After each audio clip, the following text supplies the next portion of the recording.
تبارك الذي بيده الملك وهو على كل شيء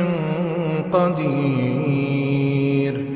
الذي خلق الموت والحياة ليبلوكم أيكم أحسن عملا وهو العزيز الغفور الذي خلق 7 سماوات طباقا ما ترى في خلق الرحمن من تفاوت فارجع البصر هل ترى من فطور ثم ارجع البصر كرتين ينقلب إليك البصر خاسئا وهو حسير ولقد زينا السماء الدنيا بمصابيح وجعلناها رجوما للشياطين وأعتدنا لهم عذاب السعير وللذين كفروا بربهم عذاب جهنم وبئس المصير إذا ألقوا فيها سمعوا لها شهيقا وهي تفور تكاد تميز من الغيظ كلما ألقي فيها فوج سألهم خزنتها ألم يأتكم نذير قالوا بلى قد جاءنا نذير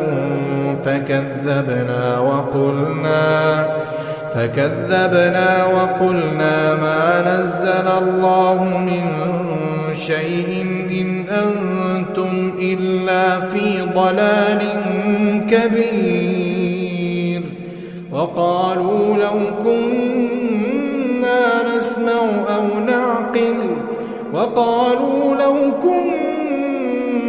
نسمع أو نعقل ما كنا في أصحاب السعير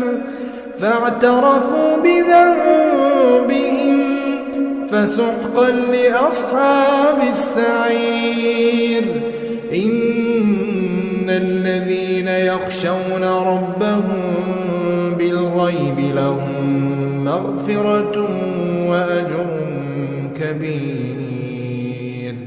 وأسروا قولكم أو اجهروا به إنه عليم بذات الصدور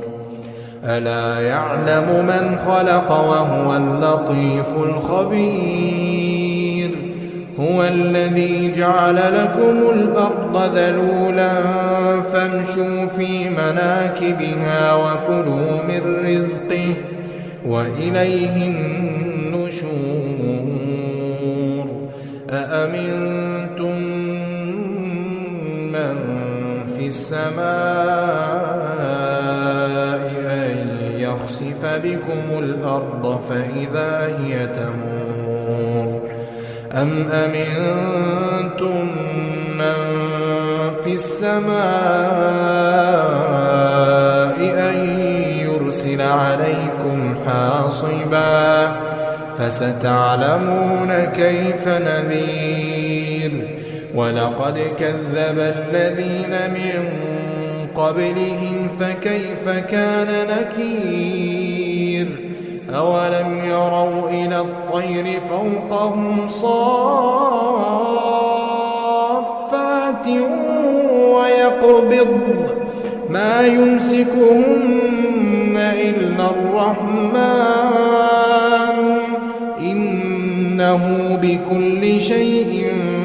بصير أمن هذا الذي هو جند لكم ينصركم من دون الرحمن إن الكافرون إلا في غرور أمن هذا الذي يرزقكم إن أمسك رزقه بل لجوا في عتو ونفور أفمن يمشي مكبا على وجهه أهدى أمن يمشي سويا على صراط مستقيم قل هو الذي أنشأكم وجعل لكم السمع والأبصار والأفئدة قليلا ما تشكرون قل هو الذي ذرأكم في الأرض وإليه تحشرون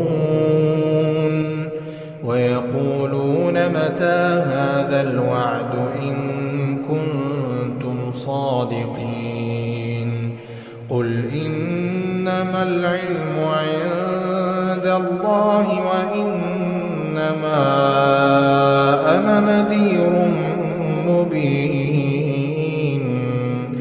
فلما رأوه زلفة سيئت وجوه الذين كفروا وقيل هذا الذي كنتم به تدعون قل أرأيتم إن أهلكني الله ومن معي أو رحمنا فمن يجير الكافرين من عذاب أليم قل هو الرحمن آمنا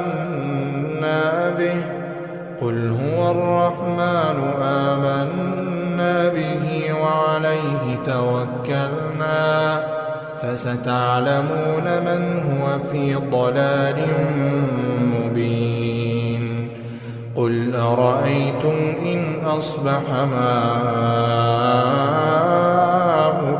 غورا فمن يأتيكم بماء